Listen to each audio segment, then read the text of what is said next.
Please make change. Make change. You can do it.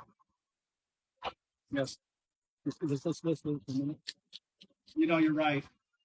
I think what was so troubling about the Arizona situation, and really almost every situation I'm hearing, is there's no moral fabric in how they're addressing victims.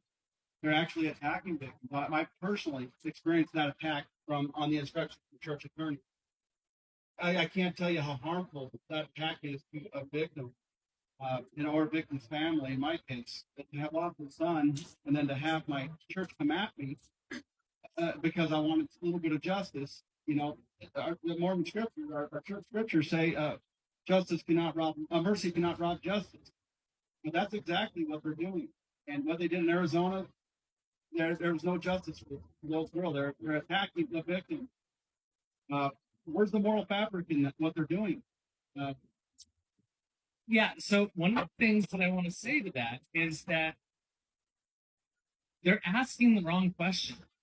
In our case, it took 43 days for our state president and bishop to report the abuse to local authorities. And not because they didn't talk to church legal, but what church legal was telling them was they didn't have to report. Now, California law, I read it. I understand what it means. I disagree with their interpretation of that law, but on the 43rd day, when my state president bishop called back, probably for the fourth time, to talk to church legal, they finally asked the question in a different way, and they said, "Can we report? Our people are upset. They want us to report. Can we report?" And they're like, "Well, yeah, that's up to you. You can if you want." That's BS. You can report. Do it. I don't know all the laws of all the states. I've read up on this way more than I want to, unfortunately. But the reality is, you can report. Do it. Report. Stand up. Do something because it's right, not because you have to. What's so troubling is that the men that are local leaders, and far too many of them, they have to go and ask an attorney what they should do. A child is being raped. Do you have to go and ask an attorney what you should do? Does a real man have to ask? A real righteous man, a man of God, have to ask what he should do from church attorney when he knows a child's going to be raped, maybe even that night? We have to ask. That's okay. You guys have lost your way. And President Nelson, you're the one leading this policy. You're where the buck stops, and this is why we keep mentioning your name. You are where the buck stops, and you're being a lazy learner here. You need to start getting some more input from your victims and ask, well, how can we keep that from happening again? It's a simple solution. You see a problem, ask. President Nelson, when's the last time you've asked, how can we make sure that doesn't happen to a victim again? You haven't. It's evident in the policy you get.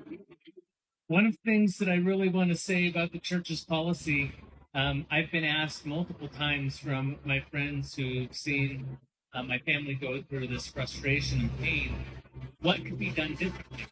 Well, one thing that I will say, we know that we don't have a paid clergy except for those that sit at the top here. But my bishop was a good man. My state president, I don't think that he wanted to be in this situation. At the end of the day, these people should not be the ones handling these issues. You guys can appoint people, even if it's regionally, however you want to do it. You can appoint people to deal with the victims' families. You can appoint people that are professionals, that are trained to deal with the abusers. You can make sure that policies are enacted by doing things in a different way. You don't have to put this confession and these decisions on people that are local leaders.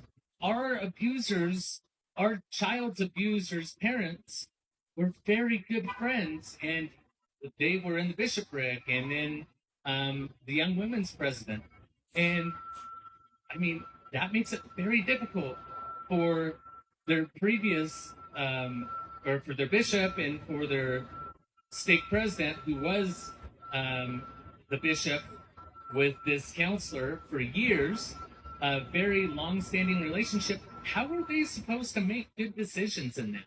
As upset as I've been at them, the reality is they were put in an impossible situation, and they weren't a policy situation. They weren't put in that situation because they wanted to be there. They were trying to serve their people. Now, do I agree with the way everything went down? I don't. But I also agree they shouldn't have been put in that position. That was not for them to figure out. And then to have to call Kieran McConkey, that's BS. And here's the other thing. Once it escalates for us, in our situation, once it escalates to the area authority, he's also just a professional. I think he's an engineer. He has no clue. But he reaches out and replies in an email to our whole ward that we're spreading misinformation.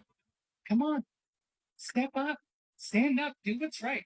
You guys have the ability. You've got, I mean, quite literally all the money that you could ever need to enact any policy that was ever out there to protect children. You can do it. You have the ability, you have the power. We know that.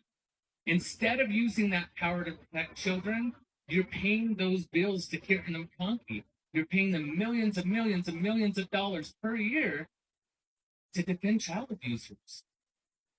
Why don't we stop that? Let's stop defending those people.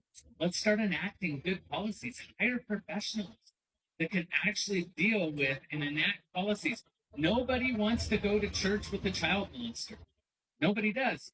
But you guys are more concerned about putting child molesters in a position where they feel loved and they can repent than you are about letting their abused victims feel like they can go to church and not be threatened, or families of people that know them feel like they can go to church in peace. It's okay. We have Zoom church now. That's something the pandemic brought us. Let those abusers still find their salvation through Zoom church. And you can have adults bring them the sacrament. Great, do that. Awesome. They don't have to show up to our building. They're a threat. Our abuser that we've dealt with has multiple victims and untold more, I'm sure. But he's still attending church in a different ward. He's not in our ward, but he's still attending church. But in order to keep him and his family safe and comfortable, what did we do? We alienated 6 families. There are 6 families that aren't attending church at all anymore because of this situation, because of the way that it was handled. You can do better. You should do better. You're absolutely right. I did go to almost 2 years of meetings, policy meetings with church leaders, approved from the highest levels. The letter came, and you're making a point of one of the issues I made is, let's say that you are the bishop, or maybe in the bishopric, or maybe even just a youth leader, and you see abuse happening. Often the leader won't do anything because they know they have to go to church with the father of that abuser, or it might even be the abuser every day. They don't want to have to go to church every week and see that abuser and feel the tension with that abuser. Nor should they have to. They should not have to. So what a lot of leaders do, and the policy supports it, unfortunately, is they do nothing to address the abuse. Or they call Curtin McConkey, and we know they're never going to put the victim first. That is so harmful. We had the Paul. I asked them to do that, and you made your suggestion is exactly what I asked them to do in those meetings, is to take the abuse, addressing the abuse somewhere, to another place outside of the direct ward of the state. Have a trained person that knows exactly. The church has a lot of good people that would volunteer and learn how to do this for free. So bring the addressing of abuse out of the ward directly, out of the state directly, and find a trained person, volunteer, that knows how to address these matters correctly without an attorney involved to gather that and correct that situation. That way it doesn't create the disruption right in the ward.